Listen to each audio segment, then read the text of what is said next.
Inicon es un conjunto de empresas tecnológicas cuya empresa matriz y motriz es instrumentación y componente. Contamos con 28 años de experiencia, los vamos a hacer ahora en febrero, y Inicon ofrece servicios de valor añadido en el ámbito de las tecnologías de la información, que van desde servicios básicos de infraestructuras al desarrollo de soluciones estratégicas, en el ámbito de la analítica, mediante la comercialización y servicio técnico de todo tipo de equipamientos de laboratorio, en el ámbito de la salud, comercializando y ofreciendo soporte técnico para equipamiento hospitalario, y en la electrónica, dando soluciones a cualquier necesidad de medida. Operamos en todo el territorio nacional y contamos con oficinas propias en 8 comunidades autónomas. Inicon la forman en este momento alrededor de 400 personas.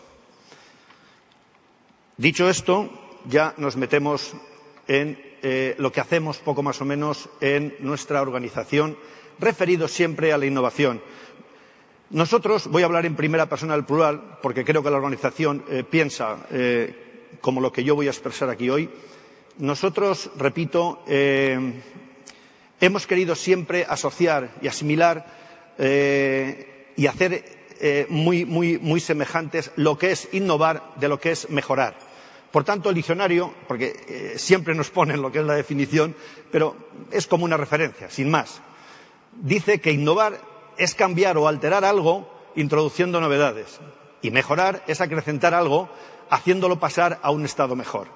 Para nosotros, innovar en global es igual a mejorar en global. No concebimos una innovación si previamente no hay una mejora. ¿Y qué es innovar o mejorar? Es una necesidad del ser humano, pero desde que nace hasta que se muere. El ser humano nace y es el más torpe del reino animal. En primer lugar, ni sabe andar, ni sabe comunicarse, va aprendiendo, aprende a andar, se desplaza, aprende a hablar, se comunica. Esto es lo que le ocurre al ser humano. Pero cuidado, todo esto lo hace de una forma espontánea, no lo hace de una forma planificada. De momento. Luego sí, luego dice, yo voy a planificar mi formación, y la planifica, y lo hace. Y sigue aprendiendo, y sigue formándose, pero de una forma planificada, dedica su tiempo a eso. Por tanto, bueno, esto mismo lo tenemos ahora que trasladar a la empresa. ¿Y cómo lo hacemos? Pues quedándonos con la faceta planificada. Nosotros en las empresas no podemos estar aprendiendo espontáneamente. Es cierto que en un principio, cuando un emprendedor pone en marcha una empresa, pues está más preocupado de otras cuestiones que de hacer planes de calidad, planes de mejora continua o planes de innovación. Pero es cierto también que esa etapa tiene que ser reducida, y cuanto más reducida mejor, y que a partir de ahí este emprendedor tiene que intentar poner, a medida que se va haciendo grande la empresa. Nosotros hemos sido pequeñitos, ahora somos una mediana empresa, pero hemos pasado también por facetas de muy pequeña empresa.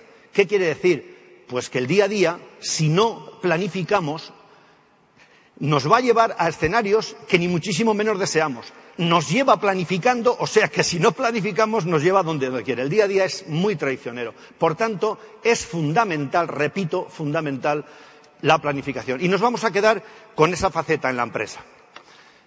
Pero, cuidado, la mejora tiene que ser planificada, pero tiene que tener un alcance global. Y cuando digo un alcance global, tiene que ser el paraguas que incida y que afecte a todo lo que interviene en el proceso productivo. O sea, no podemos decir, bueno, voy a innovar en las personas, ¿para qué? O voy a innovar en el producto, ¿para qué?